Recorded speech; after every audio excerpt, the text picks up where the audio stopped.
অবশ্যই মা বাবার হক কি আর সন্তানের মা বাবার প্রতি হক কি, দুটাই প্রত্যেকটা মানুষকে বুঝাতে হবে।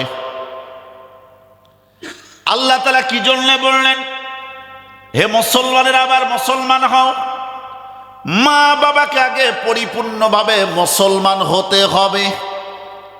মা বাবা আমরা যদি পূর্ণাঙ্গ পরিপূর্ণ যদি মুসলমান হতে পারি, তাহলে আমার ছেলে মেয়েকেও আমি মুসলমান বানাতে সক্ষম হতে পারি। একটা মানুষ জন্ম নেওয়ার পর থেকে কেউ কিন্তু কাফের হয়ে জন্ম নেয় না। কি বললাম বলেন তো? কাফের হয়ে কেউ জন্ম নেয় না, কেউ হিন্দু হয়ে জন্ম নেয় না, কেউ খ্রিস্টান হয়ে জন্ম নেয় না, কেউ ইহুদি হয়ে জন্ম নেয় না, কেউ মুসলিম হয়েও জন্ম নেয় না। সব মানুষ যখন জন্ম নেয়, পৃথিবীর যখন আলো দেখে, তখন সে মুমিন হয়েই পৃথিবীতে আসে। কি হয়ে আসে? ইয়া আদম, আল্লাহ কুরআনুল কারীমের মধ্যে বলছেন আদম সন্তানদের ব্যাপারে। আমরা কার সন্তান? বনি আদমের সন্তান। আল্লাহ পাক রব্বুল আলামিন কুরআনুল কারীমের মধ্যে মানুষ জাতিকে 5 ভাবে ডাক দিয়েছেন। কয় ভাবে? 5 ভাবে। তাহলে কোরআনকে বলেন, কোরআন কি কি 5 ভাবে তুমি ডাক দিয়েছো বলো? কুরআনুল কারীম উত্তর দিয়ে বলছেন,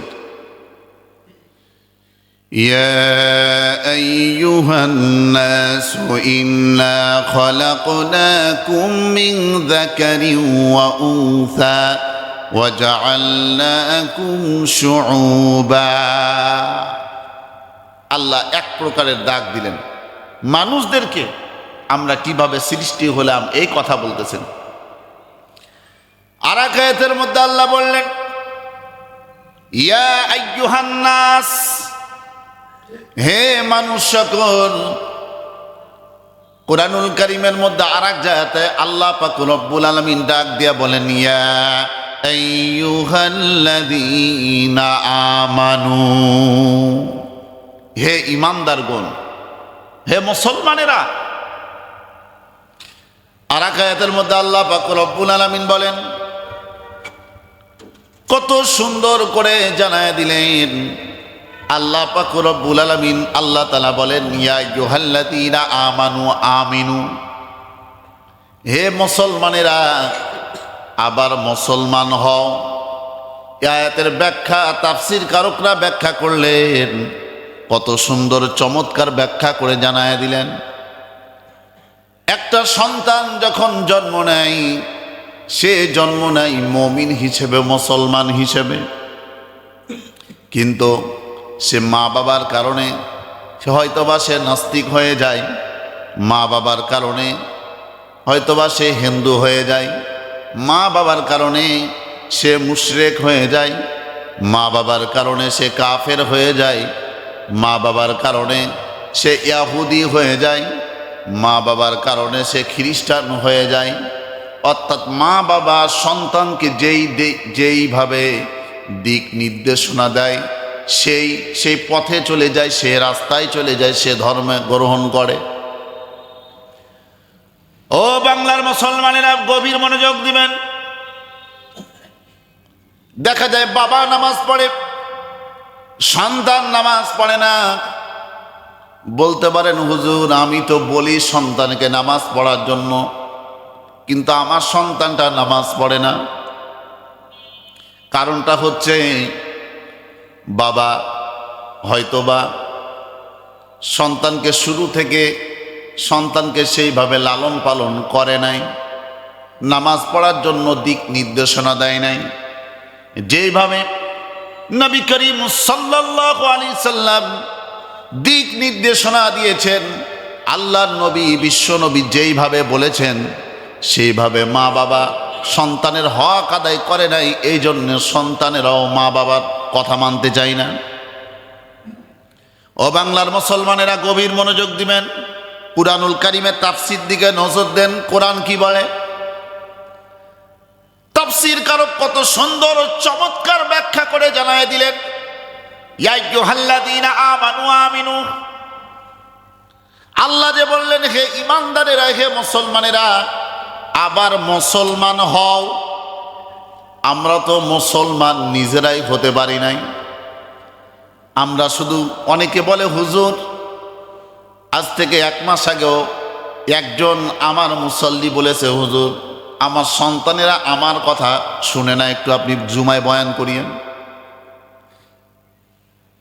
আমি গভীরভাবে চিন্তা করলাম, আবার চিন্তা করলাম তারে যদি বলি সে মনের মধ্যে অনেক কষ্ট পাইবে, এই জন্যে তাকে বলতে পারি নাই সে সময়, মহাব্বতের মানুষ।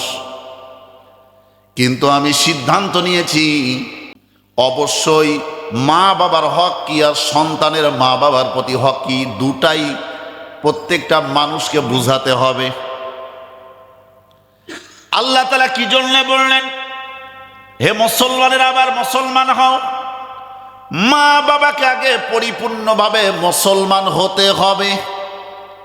মা বাবা আমরা যদি পূর্ণাঙ্গ পরিপূর্ণ যদি মুসলমান হতে পারি, তাহলে আমার ছেলে মেয়েকেও আমি মুসলমান বানাতে সক্ষম হতে পারি।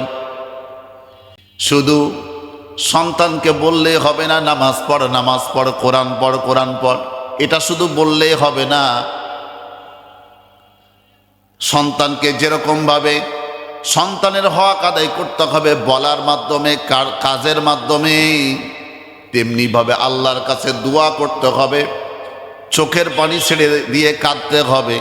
সন্তানের জন্য মা বাবারকে দোয়া করতে হবে, আল্লাহ তুমি আমার সন্তানকে হযরতে আবু বকরের মতো তুমি কবুল করে নাও, হযরতে উমরের মতো কবুল করে নাও।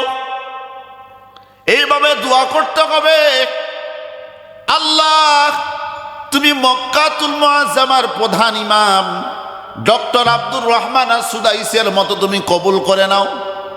আল্লাহ তুমি আমার সন্তানকে আল্লামা সাইদির মতো কবুল করে নাও।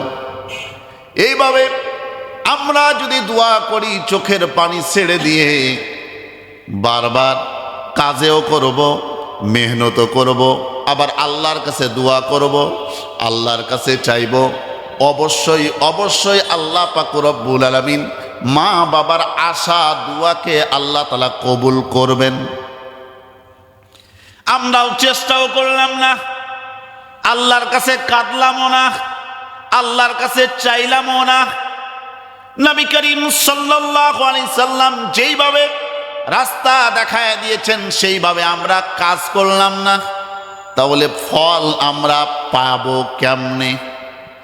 এখন আমি আম গাছ না লাগায়া আমরা যদি তেঁতুল গাছ লাগায় যদি বলি তেঁতুল গাছের কাছে আম দাও আম দাও, বলেন তো দেখি সম্ভব কি? আম গাছের কাছে আম চাইলে আম পাইবেন, তেঁতুল গাছের কাছে যদি আম চান আম পাওয়া সম্ভব নয়। ঠিক না বেঠিক? ও মুসলমান ভাইরা, আপনি সবই যদি পেতে চান তাহলে কোরআনের বিকল্প কোনো কিছু নাই। আল্লাহর কসম করে বলি কোরআনের বিকল্প কোনো কিছুই নাই।